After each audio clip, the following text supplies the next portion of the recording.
성경 말씀 창세기 15장 7절에서 21절까지의 말씀입니다. 다 같이 읽겠습니다. 또 그에게 이르시되 나는 이 땅을 내게 주어 소유를 삼게 하려고 너를 갈대아인의 우르에서 이끌어낸 여호와니라. 그가 이르되 주 여호와여, 내가 이 땅을 소유로 받을 것을 무엇으로 알리이까? 여호와께서 그에게 이르시되 나를 위하여 3년 된 암소와 3년 된 암염소와 3년 된 순양과 산비둘기와 쥐비둘기 새끼를 가져올지니라. 아브라함이 그 모든 것을 가져다가 그 중간을 쪼개고 그 쪼갠 것을 마주 대하여 놓고 그 새는 쪼개지 아니하였으며, 솔개가 그 사체 위에 내릴 때에는 아브라함이 쫓았더라. 해질 때에 아브라함에게 깊은 잠이 임하고 큰 흑암과 두려움이 그에게 임하였더니 여호와께서 아브라함에게 이르시되 너는 반드시 알라. 내 자손이 이방에서 객이 되어 그들을 섬기겠고 그들은 400년 동안 내 자손을 괴롭히리니 그들이 섬기는 나라가 내가 징벌할지며 그 후에 내 자손이 큰 재물을 이끌고 나오리라. 너는 장수하다가 평안히 조상에게로 돌아가 장사될 것이요 내 자손은 4대 만에 이 땅으로 돌아오리니 이는 아모리 족속의 죄악이 아직 가득 차지 아니함이니라 하시더니, 해가 져서 어두울 때에 연기 나는 화로가 보이며 타는 횃불이 쪼갠 고기 사이로 지나더라. 그날에 여호와께서 아브라함과 더불어 언약을 세워 이르시되 내가 이 땅을 애굽 강에서부터 그 큰 강 유브라데까지 내 자손에게 주노니 곧 헨 족속과 그니스 족속과 감몬 족속과 헷 족속과 브리스 족속과 르바 족속과 아모리 족속과 가나안 족속과 기르가스 족속과 여부스 족속의 땅이니라 하셨더라. 아멘. 사람이 하나님과 대화를 이어가는 장면, 참 그 장면은 관심을 끌지 않을 수가 없을 것입니다. 자, 더군다나 아브라함이 첫 번째로 하나님과 대화다운 대화를 나눈 장면, 그 대화록이 바로 창세기 15장입니다. 지난주에 말씀드렸다시피 창세기 15장은 규칙적인 틀이 있습니다.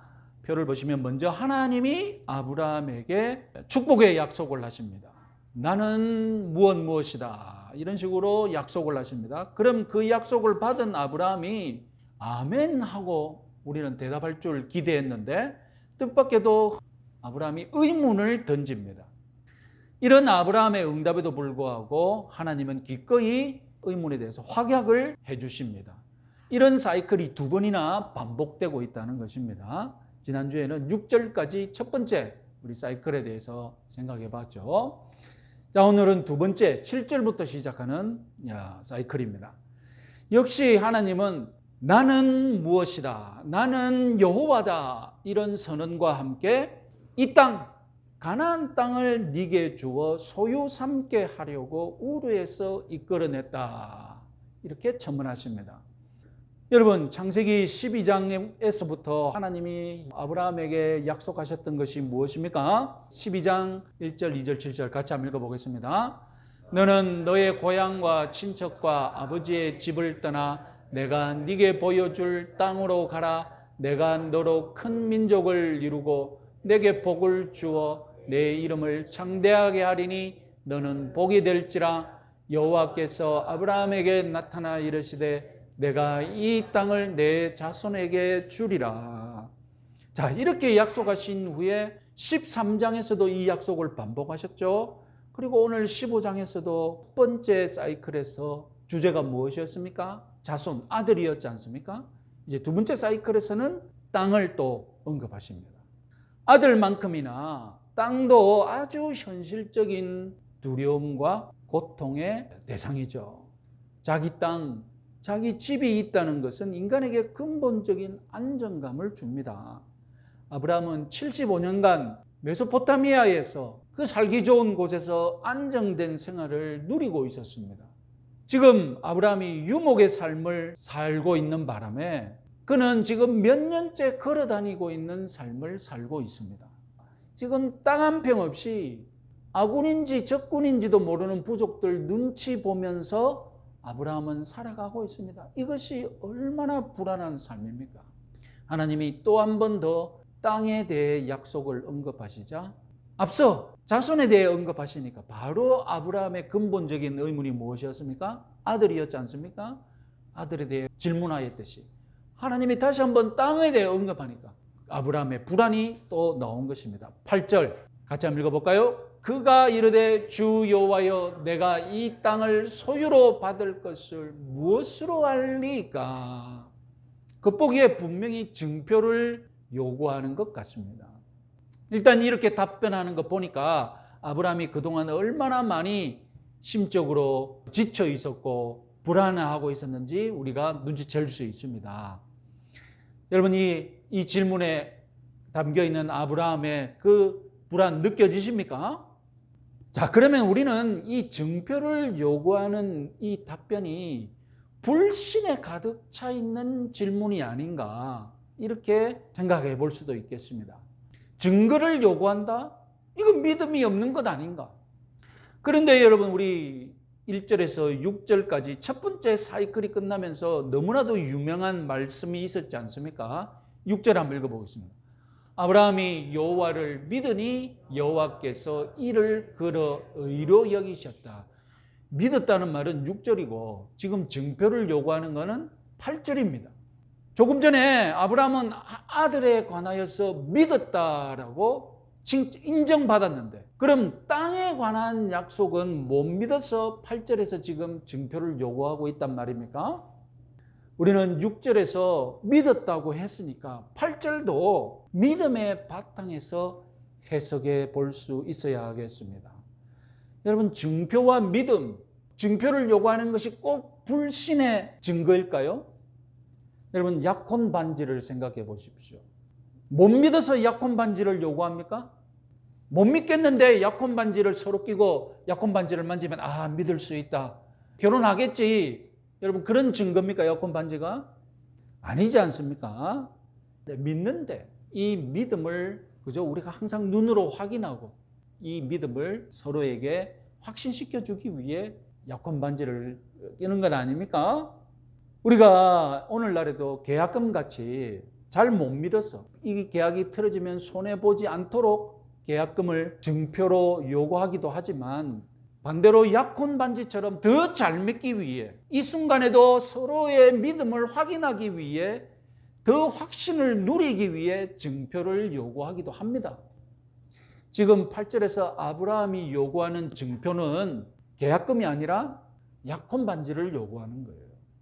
그래서 하나님도 기꺼이 약혼 반지 같은 증표를 9절부터 마련해 주십니다.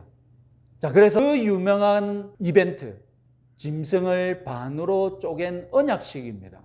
암소, 그리고 암염소, 순양, 산비둘기, 집비둘기 새끼를 준비해서 그 중에 암소, 암염소, 순양은 3년 된 것들인데 반으로 쪼개 벌려 놓았습니다. 그리고 새들은 그렇게 하지 않았습니다. 자, 여기서부터 500년이 시간이 지난 후에 제정된 모세의 율법을 아브라함이 준비해 놓은 것과 비교해 보면 아브라함이 준비한 모든 짐승들은 나중에 제사로 쓸 수 있는 짐승들이었습니다. 그리고 율법은 1년 된 가축을 원했는데 아브라함 때는 3년짜리를 요구하는 차이가 있습니다. 3년짜리가 더 가치가 높다고 학자들은 주석합니다. 그리고 새들은 쪼개지 않았습니다. 작아서 쪼갤 필요가 없었다고 다들 공통적으로 주석합니다. 그러면 비둘기 2마리를 요구하신 이유는 무엇과 균형을 이루기 위함입니까? 다 쪼개놨지 않습니까? 쪼개놨으니까 새들 쪼개지 않은 채 마주보게 배치를 했을 것입니다. 지금 아브라함이 준비한 것이 도대체 어떤 뜻이 담긴 이벤트인지 우리는 땅이 궁금할 것입니다. 설교를 많이 들어보신 분들은 이미 이 이벤트가 무엇을 의미하는지 한두 번 들어보셨을 것입니다. 기억나지 않지만 제가 막 이렇다라고 말을 꺼내기 시작하면 또 어려울 것입니다. 저도 이 이벤트에 대해서 언약에 관해 말씀드리면서 한두 번 이상 말씀드린 것 같습니다. 자, 그 자세한 의미는 17절에 가서 상세하게 말씀드리겠습니다. 자, 먼저 13절부터 16절까지 땅에 관한 약속을 하나님께서 보다 상세하게 하시는데 그것부터 다시 한번 주목해 보겠습니다. 자, 13절, 14절 같이 한번 읽어보겠습니다. 여호와께서 아브라함에게 이르시되 너는 반드시 알라 내 자손이 이방에서 객이 되어 그들을 섬기겠고 그들은 400년 동안 내 자손을 괴롭히리니 그들이 섬기는 나라를 내가 징벌할지며 그 후에 내 자손이 큰 재물을 이끌고 나오리라. 여러분, 이 역사를 담은 성경이 어느 성경입니까? 출애굽기죠. 땅을 얻기 전에 하나님께서는 아브라함의 자손들이 언제 땅을 받을지 그 시기를 분명하게 약속해 주십니다. 전에는 이 시기에 대해서 말씀하지 않고 그냥 가나안 땅을 두루뭉술하게 받을 것이다. 여기까지 말씀하셨는데 아브라함이 구매하니까 확실하게 이 땅은 400년 뒤에 내가 너희 자손들에게 줄 것이다 라고 분명히 못 박는 약속을 하십니다. 출애굽기에 의하면 애굽의 노예 생활은 430년이라고 말하는데 처음에 아브라함에게 말할 때는 더 간단하게 우리 반올림 하는 거 있지 않습니까? 여러분 반올림 했다고 그 숫자가 문제 있는 건 아니지 않습니까? 그래서 여기는 400년인데 왜 저기는 430년 했나? 왜 30년 차이가 났냐? 성경에서 숫자 차이 나는 거 따지고 들어가면 한이 없습니다. 그래서 문자주의자들은 그런 걸 대단히 중요시하거든요. 이 왜 숫자가 차이 나지? 그리고 400년 4대 이렇게 간단하게 요약하게 예언하신 것입니다. 출애굽할 때 더 큰 재물을 얻는다. 그 후에 내 자손이 큰 재물을 이끌고 나오리라 이렇게 약속하셨는데 이것도 성취되죠. 출애굽기 12장 36절 같이 한번 읽어보겠습니다. 여호와께서 애굽 사람들에게 이스라엘 백성들에게 은혜를 입히게 하사 그들이 구하는 대로 주게 하심으로 그들이 애굽 사람의 물품을 취하셨더라. 이런 절차가 왜 필요하냐면 430년 동안 노예 생활을 했는데 마땅히 거기에 대한 품삯을 받아 놓아야 할 것 아닙니까? 그죠? 그래서 하나님이 애굽을 떠나기 전에 무려 400년 동안 너희들이 여기서 일한 품삯을 챙겨가라고 이런 이벤트까지 하나님이 준비해 주신 것입니다. 자, 그런데 애굽을 나올 때 큰 재물을 이끌고 나온 경험, 누군가 이미 이 경험을 한 적이 있습니다. 누가 했습니까? 아브라함과 사레 아닙니까? 기억나십니까? 창세기 12장 16절 20절 같이 한번 읽어보겠습니다. 이에 바로가 그와 말미암아 아브라함을 후대함으로 아브라함이 양과 소와 노비와 암수 나귀와 낙타를 얻었더라. 바로가 사람들에게 그의 일을 명하여 그들이 그와 함께 그의 아내와 그의 모든 소유를 보내었더라. 아브라함과 사레가 애굽에 들어가서 나올 때에 재물을 얻어 나온 것, 이 이벤트는 나중에 아브라함의 후손들도 400년 뒤에 애굽에 들어가서 나올 때에 재물을 얻어 나올 것을 미리 보여주는 모범이었던 것입니다. 자, 그러면 우리는 자연스럽게 의문이 들겠죠. 아니, 땅을 금방 줄 듯이 약속해놓고 13장까지는 금방 줄 듯이 약속해놓고 땅을 넣으라고 할 때는 언제고 무려 400년 이상 기다리라고 하다니 그 이유가 도대체 무엇이냐? 16절에서 또 분명하게 밝혀주십니다. 16절 아주 중요한 구절입니다. 이것은 외워둘 만한 가치가 있는 구절입니다. 같이 한번 읽어보겠습니다. 이는 아모리 족속의 죄악이 아직 가득 차지 아니함이니라 하시더라. 여기서 아모리 족속은 가나안에 있는 여러 부족들 중에 한 족속인데 지금 여기서 하나님이 아모리 족속을 언급하시는 이유는 가나안 족속들 모든 족속들의 대표로 가나안 족속들의 특징을 그대로 담고 있기 때문에 지금 대표로 언급하신 것입니다. 왜 아브라함의 자손들이 애굽에서 400년 이상 노예 생활을 한 후에 땅을 가지느냐? 왜 바로 땅을 얻지 못하고 400년 이상 기다려야 하느냐? 여기에 대한 답으로 하나님이 제시한 것이 가나안 족속들의 대표 아모리 족속의 죄악이 아직 가득 차지 않았다. 이것이 대단히 중요한 답변이라는 말씀입니다. 자, 유대 민족이 출애굽을 하면 그 다음 이벤트가 가나안 정복입니다. 가나안을 정복한다는 것은 거기에 살고 있는 가나안 족속들 정복하고 땅을 빼앗아야 이스라엘 백성들이 사는 것 아닙니까? 유대 민족에게는 승리와 정복의 역사이지만 정작 그 땅에서 오랫동안 살고 있는 가나안 족속에게는 패배와 수탈당하는 역사입니다. 자, 우리는 오랫동안 의문을 가질 수 있는 게 하나님께서 유대 민족에게 땅을 주시는 것은 단지 가나안 족속 그 자체가 땅을 가질 자격이 없기 때문이라는 착각을 할 수 있습니다. 아니, 노아의 아들들에게 예언하셨으니까 가나안 족속은 그 족속 자체가 이 땅에서 살 가치가 없는 족속이니까 하나님이 땅을 빼앗아서 유대민족에게 땅을 준다는 것입니다. 유대민족은 그 족속 자체가 땅을 가질 자격이 있으니까 땅을 하나님이 준다는 것입니다. 우리는 이렇게 착각을 하는 거예요. 하나님은 분명하게 말씀하십니다. 가나안 족속들이 죄악이 가득 차면 그 죄를 심판하고 벌을 내리는 것이 바로 정복입니다. 그러면 하나님이 땅을 빼앗고 땅을 주시는 기준이 무엇입니까? 인종입니까? 인종 때문에 땅을 주고 말고입니까? 아니죠. 죄 때문입니다.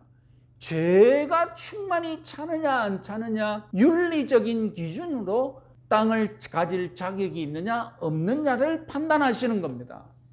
가나안 땅은 가나안 족속들이 살고 있는데 이 족속들이 땅을 죄악으로 가득 채우면 그때서야 하나님은 참지 못하고 이 땅에서 죄악을 지우시기 위해 하나님의 백성인 유대 백성들로 이 땅을 채우신다는 것입니다.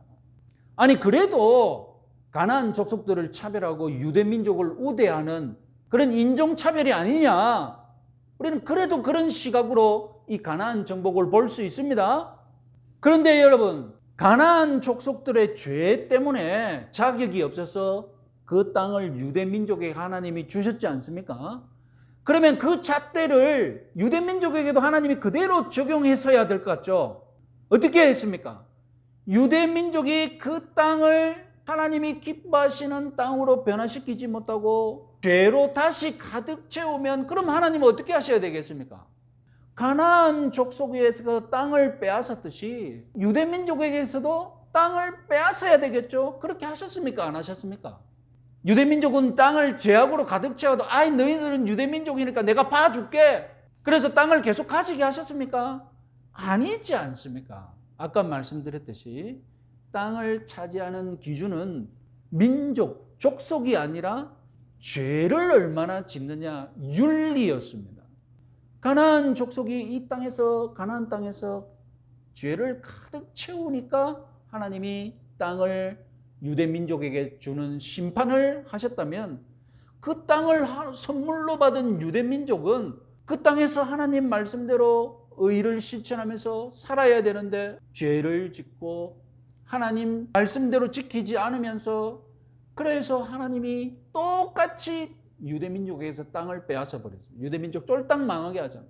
바벨론, 메소포타미아로 끌려가서 70년 동안 거기서 고생하면서 살게 하지 않습니까? 유대민족도 가나안 민족들과 똑같은 기준으로 똑같은 잣대로 심판받았음을 여러분 유념하시기 바랍니다. 가나안 정복에는 하나님께서 무슨 유대민족을 우대하고 가나안 민족을 차별하는 인종차별적인 그런 잣대가 적용된 것이 아니라는 것입니다. 16절 다시 한번 읽어보겠습니다. 이는 아모리 족속의 죄악이 아직 가득 차지 아니함이니라. 여러분, 1000년 뒤에 여기에 다시 유대 족속의 죄악이 아직 가득 차지 아니함이니라 하시니라 똑같이 넣어도 그대로 적용됩니다. 그래서 유대 족속에 죄악이 가득 차면 예루살렘이 멸망하는 일이 벌어지잖아요. 가나안 족속이 망했듯이 유대 족속이 망하는 일이 똑같이 벌어진다는 것.